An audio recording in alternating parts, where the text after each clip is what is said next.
Bismillahirrahmanirrahim. Assalamualaikum warahmatullahi ta'ala barakatuh. Alhamdulillah Rabbil Alamin. Wassalatu wassalamu ala asyrafil anbiya wal mursalin wa ala alihi wa sahbihi ajma'in. Alhamdulillah, we are continuing our life coach training program, free life coach training program, which we have uploaded to our YouTube video, and you can be a certified life coach. Register to our Islamic Psychology.net website, and you just do 30 videos, and then you can choose the various programs, because we have modules. We have 135 videos on motivation, Islamic motivation. You can go to Islamic motivation PIP in YouTube, or you can go to playlist on motivation in Islamic Psychology PIP YouTube. Alright, we have this motivation module, coaching module, mentoring module, and counseling module.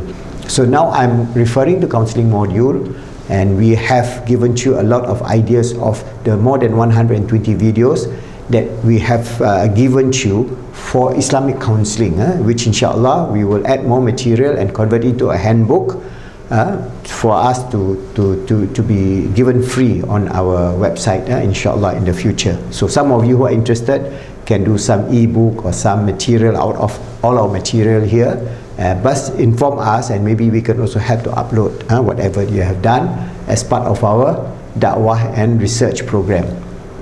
Alright, so in the last video I have given you video number 83, 84, 85, 86, 87, 88, and before that. So video 88 is on toolkits, on empathy quotient. So that is the last that I stopped one video before this.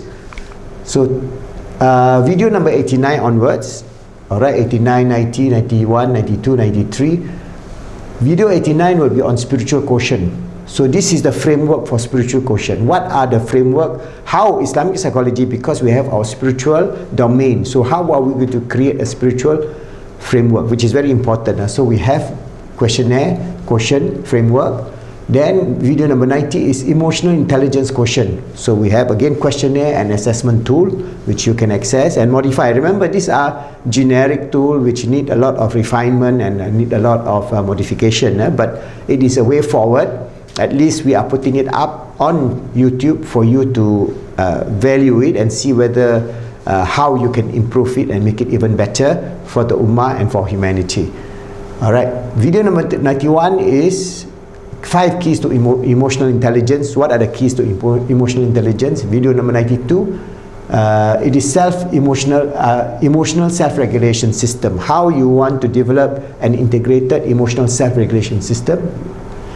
Video number 93 is Quranic understanding of the qalb as the emotional center. So this is where the loci of control insofar as Islamic psychology is concerned is our heart, our qalb, and how it is integrated, which is explained very detailed in our PIP handbook. We have the Islamic psychology model for you to refer. Video number 94 is all about CBT. What can you expect from CBT treatment vis-a-vis say Pi-CBT treatment? What are the differences? What are the commonalities? Because as I say, our approach is to use the framework of CBT and add on our domains in terms of the spiritual, emotional, and mental self. Alright. Video number 95 is what makes CBT different from other therapies that you see in the market today. Video number 96 is cognitive rehearsal, role play, and alternative therapy. So these are some of the other techniques that is being used within CBT. Video 97 is using CBT to overcome anxiety and related depression. So this is examples of how we use CBT and Pi-CBT. Number 98 is Pi-CBT concept, the 3 phases of GAS, General Adaptation Systems for Anxiety. So this is the GAS that you can understand how this is related to CBT as well as Pi-CBT. Video number 99 is anxiety, test anxiety questionnaire. So this is, for example, for examination, people going for examination at school or universities. How can you test their level of anxiety? This is an example of practical application of Pi-CBT. Video number 100, anxiety symptom questionnaire for generalized anxiety disorder, OCD, PTSD, and so on. So these are just again toolkit number 8. Video 101 is range of psychological challenges in life. So what are the range of psychological challenges that we human beings in the 21st century will have to face, and how we are going to rectify or overcome those challenges in a way that is consonant with the Deen of Islam. Video number 102 is SEMP integration in our psychological continuum. We have a psychological continuum to be a balanced humanity, because Allah give us in just balance a mizan for us to have both the balance in terms of our spiritual, emotional and mental self, also a balance in the way we lead life in the 21st century, which is grossly unbalanced. We do not want you to live just becoming a consumer and just die as a material, atheistic materialist who know nothing about your true nature of the self. Alright, then we have video number 103 is a toolkit number 9. This is psychological assessment 1. So what are the psychological assessment that you can do? Video 104 is domain of clinical psychological assessment 2. So we give you some more idea, practical tools. Video 105, toolkit number 10, assessment principle domains of how you integrate spiritual, emotional and mental domain within your psychological work. Video 106, assessment domain of SEMP integration. Video 107 is nature of reflection, contemplation and meditation. So this is how the Islamic approach towards mindfulness is. The Islamic version, Pi-CBT version of how you can integrate mindfulness in terms of the spiritual mindfulness, emotional, heart mindfulness, heart-based and mental mindfulness together with your physical self. Video 108 is Al-Ghazali's 6 stages of spiritual, emotional and mental integration, and how to perfect ourselves to become an Insanul Kamil. These are the steps of progression in terms of how we did life. Step 1, step 2, step 3, because this has been discussed by Al-Imam Ghazali 900 years ago. Video 109 is Contemplation as Islamic Psycho-Spiritual Approach. This is by Professor Malik Badri. He wrote the foreword for our book, Positive Islamic Psychology. Okay, he is a close friend of the late Professor Muhammad Badi Jenkins, so they work together. So basically, this is the approach by Professor Malik Badri, which I accepted from his book.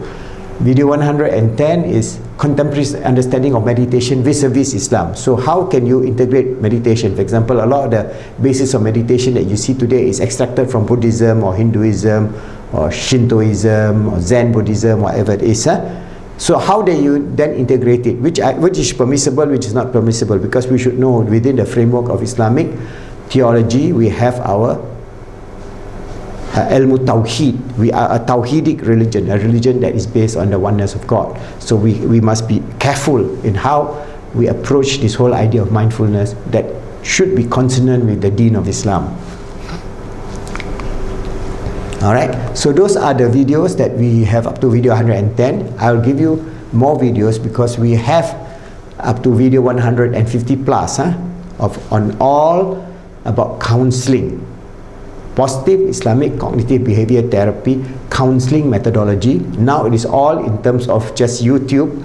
I just give you some ideas. Alright, hopefully inshallah when Allah wills, we will pull all this material, put it into a book, and inshallah it will be the first book on positive Islamic cognitive behavior therapy in the world, if Allah allows us to do that. And you can help us by doing the PowerPoint summary in the various other areas in which that interests you. Remember, to get certified you only choose 30 videos only, make it into PowerPoint and do one practicum. And if you need more, communicate through email to our coordinator, and inshallah you will be then guided towards certification. Remember, when you are a certified positive Islamic counselor in that sense, coach, a life coach, you are not a counselor in the sense that you get a degree in psychology. It's not, but it is more of how you can improve first your biodata and your CV, so that when you apply for a job you have something additional to your biodata or your CV. Also, it is also important that you can also serve. Most important now, the mosques, the community, Islamic centers all over the world now need motivation, coaching, mentoring and counseling for young people. We have millions and millions of our young people who are lost and they were not attended to. People who attempted suicide and have already committed suicide, people who are doing self-harm, people who have broken relationship, people who come from broken families, people who give up on life, people who are on drug addiction, video addiction, pornographic addiction, people who are on sex addiction. So many of the challenges that we as a human being in the 21st century, and we as Muslims more so, will have to rectify so that we can bring this beautiful way of life of Iman, Islam and Ihsan, knowing that we are a sincere servant of Allah, His Khalifa on this earth, always striving to make ourselves good, helping others to be good, and making the world good, inshallah, with the grace of Allah.